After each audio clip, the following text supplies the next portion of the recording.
1945년 12월 24일 크리스마스 이브, 미국 웨스트버지니아주의 페이앳빌. 이곳에 살던 조지 소더와 제니 소더 부부는 10명의 아이들과 함께 그 어느 때보다 따뜻한 밤을 보내고 있었습니다.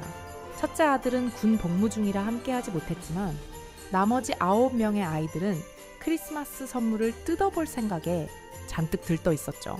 밖에는 하얀 눈이 소복이 쌓이고 있었습니다.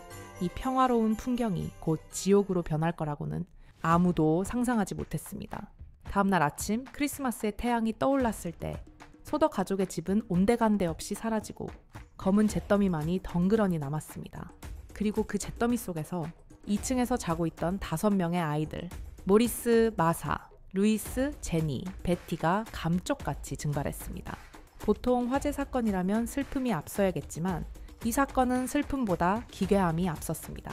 부모가 맨손으로 뜨거운 흙을 파헤쳤지만 아이들의 시신은커녕 작은 뼈 조각 하나도 발견되지 않았기 때문입니다. 마치 불길과 함께 아이들이 다른 차원으로 이동이라도 한 것처럼요. 단순 화재일까요? 아니면 역사상 가장 치밀한 유괴 사건일까요? 오늘 이야기는 미국 범죄 역사상 가장 풀리지 않는 수수께끼, 소더가의 아이들 실종 사건입니다. 사건의 징조는 그날 밤 아주 기묘한 형태로 찾아왔습니다. 새벽 12시 30분경 모두가 잠든 고요한 집에 날카로운 전화벨 소리가 울려 퍼집니다. 어머니 제니가 졸린 눈을 비비며 전화를 받았죠. 수화기 너머에서는 낯선 여자의 목소리가 들렸습니다. 그런데 그 목소리가 아주 이상했습니다. 알아듣지 못할 말을 중얼거리더니 뒤이어 쨍그랑하고 유리잔들이 부딪히는 듯한 소음이 들렸고 이내 여자의 섬뜩하고 기괴한 웃음소리가 이어졌습니다. 제니는 전화 잘못 거셨어요 라고 말하며 끊었지만 등골이 서늘해지는 기분을 지울 수 없었습니다. 마치 누군가 이 집안의 동태를 살피기 위해 확인 전화를 한 것 같았으니까요. 다시 잠을 청하려던 찰나 이번에는 다른 소리가 들립니다. 지붕 위에서 무언가 쿵쿵 하고 구르는 소리였습니다. 마치 누군가 지붕 위를 걸어 다니거나 무거운 물체를 던진 것 같은 둔탁한 소음이었죠. 그리고 정확히 30분 뒤 방 안으로 매캐한 연기가 스며들기 시작했습니다. 놀란 조지가 뛰어 일어났을 때 불길은 이미 1층을 집어삼키고 있었습니다. 그는 다급히 퓨즈박스를 확인했습니다. 이상하게도 전선이 끊어진 것처럼 정의는 들어오지 않았습니다. 부모는 1층에 있던 4명의 아이를 데리고 겨우 밖으로 탈출했습니다. 하지만 2층 침실에 있는 5아이가 나오지 못했습니다. 계단은 이미 불길에 휩싸여 진입이 불가능했습니다. 이때 아버지 조지는 침착하게 다음 계획을 세웠습니다. 집 외벽에 세워둔 사다리를 타고 2층 창문으로 들어가자. 그는 평소 사다리를 두던 곳으로 달려갔습니다. 하지만 늘 그 자리에 있던 튼튼한 사다리가 그날 밤 감쪽같이 사라져 있었습니다. 조지는 포기하지 않았습니다. 트럭을 몰고 와서 창문 밑에 대고 올라가자 그는 일을 할 때 쓰는 트럭 2대 중 하나로 달려가 시동을 걸었습니다. 하지만 어제까지 아무 문제 없던 트럭이 약속이라도 한 듯 꿈쩍도 하지 않았습니다. 나머지 한 대도 마찬가지였습니다. 마지막 희망은 소방서였습니다. 소방서는 집에서 불과 4km, 차로 10분도 안 걸리는 거리에 있었습니다. 하지만 신고를 받은 소방차가 현장에 도착한 건 화재 발생 7시간이 지난 다음날 아침 8시였습니다. 이미 집은 전소되어 뼈대조차 남지 않은 상태였죠. 소방서장은 인력이 부족했고 운전할 사람이 없었다 라고 변명했지만 가족들은 그 말을 믿을 수 없었습니다. 소방서 직원 중 한 명도 그날 밤 현장에 나타나지 않았기 때문입니다. 아침이 밝자마자 가족들은 잿더미 속으로 뛰어들었습니다. 아이들의 유해라도 수습해서 장례를 치러줘야 했으니까요. 하지만 아무것도 없었습니다. 정말 아무것도요. 가구의 금속, 장식이나 타다 남은 양철, 지붕은 발견되었지만 아이들의 흔적은 단 하나도 없었습니다.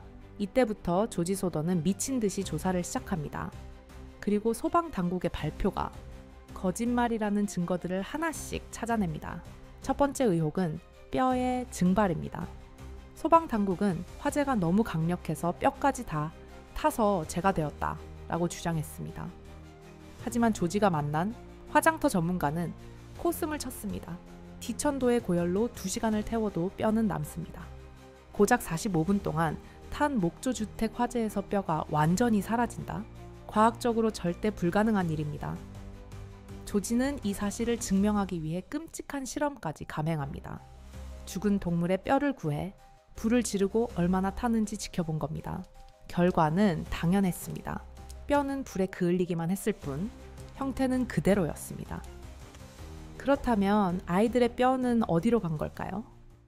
두 번째 의혹은 끊어진 전화선입니다. 수리공이 확인한 결과 전화선은 불에 탄 게 아니라 누군가 예리한 도구로 싹둑 잘라놓은 상태였습니다. 범인은 처음부터 외부와의 연락을 차단하고 완전 범죄를 계획했던 겁니다. 세 번째 의혹은 현장에서 발견된 물체입니다. 눈이 녹은 뒤 집 근처 풀숲에서 정체불명의 고무 물체가 발견됩니다. 군사 전문가들은 이것이 네이팜탄의 일종이거나 파인애플 폭탄의 잔해일 가능성이 높다고 분석했습니다. 그날 밤 지붕 위에서 들렸던 쿵 소리. 그건 누군가 지붕 위로 소위탄을 던진 소리가 아니었을까요? 이토록 명백한 증거들이 쏟아져 나왔지만 경찰과 소방당국은 수사를 서둘러 종결하려 했습니다. 심지어 조지 소더가 끈질기게 재수사를 요구하자 소방 관계자는 충격적인 조작까지 시도합니다. 그들은 현장에서 아이의 신체 일부를 찾았다 라며 상자 하나를 가져왔습니다. 가족들은 오열하며 그 상자를 마당에 묻어주었죠. 하지만 나중에 뭔가 이상함을 느낀 조지가 그 상자를 다시 파내어 분석을 의뢰했습니다. 결과는 경악스러웠습니다. 그건 사람의 신체가 아니라 도축장에서 가져온 싱싱한 소의 간이었습니다. 누군가 이 사건을 덮기 위해 가짜 증거까지 심어둔 겁니다. 도대체 왜 이렇게까지 했을까요? 여기서 우리는 아버지 조지 소더의 과거에 주목할 필요가 있습니다. 이탈리아 이민자였던 조지는 당시 이탈리아의 독재자 무솔리니를 공개적으로 아주 강하게 비판하던 반체제 인사였습니다. 이 지역에는 무솔리니를 추종하는 이탈리아계 이민자들이 많았는데 조지의 이런 행동은 그들의 분노를 샀죠. 실제로 사건 몇 달 전 한 보험 판매원이 집을 찾아와 조지와 말다툼을 벌이다가 이런 저주를 퍼부었습니다. 당신의 그 더러운 입 때문에 당신 집은 불타버릴 거고 아이들은 사라지게 될 거야. 그 보험 판매원은 나중에 사기 혐의로 기소된 인물이었습니다. 과연 그가 뱉은 말은 단순한 악담이었을까요? 아니면 예고장이었을까요? 조지 소더는 포기하지 않았습니다. 그는 집터를 불도저로 밀어버리고 그 자리에 꽃을 심었습니다. 그리고 미국 연방수사국 FBI에 편지를 씁니다. 놀랍게도 FBI 국장 에드가 후버에게서 직접 답장이 왔습니다. 둠을 주고 싶지만 지역 경찰의 요청이 없으면 FBI가 개입할 수 없다. 조지는 지역 경찰과 소방서에 FBI의 개입을 요청해달라고 사정했지만 그들은 단칼에 거절했습니다. 마치 거대한 벽이 이 사건을 둘러싸고 있는 것 같았죠. 하지만 희망의 끈을 놓을 수는 없었습니다. 목격담들이 들려오기 시작했기 때문입니다. 화재 현장에서 아이들이 낯선 채 태워지는 걸 봤다는 버스 운전기사. 다음날 아침 휴게소에서 이탈리아계 남자들과 밥을 먹는 아이들을 봤다는 식당 종업원. 그 종업원은 아이들과 이야기하려 하자 남자들이 위협적인 태도를 보였다 라고 증언했습니다. 소더 부부는 전 재산을 털어 추적에 나섰습니다. 집터 바로 앞 16번 국도변에 거대한 입간판을 세웠습니다. 5 아이의 사진과 인적사항 그리고 현상금 $5,000.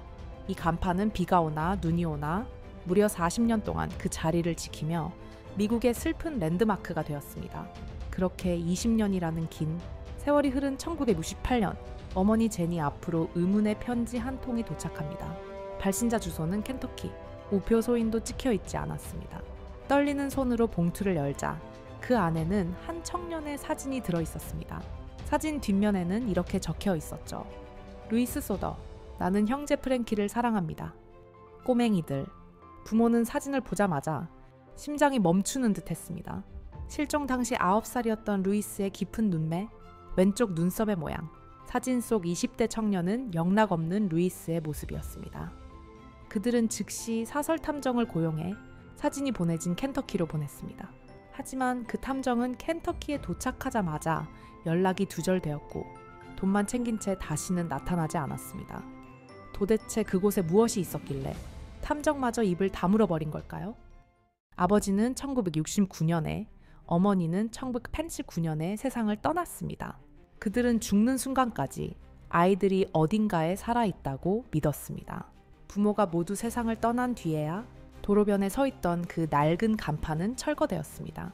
1945년 크리스마스 이브, 증발해버린 5명의 아이들, 조작된 증거와 소이간, 그리고 20년 뒤 도착한 사진 한 장.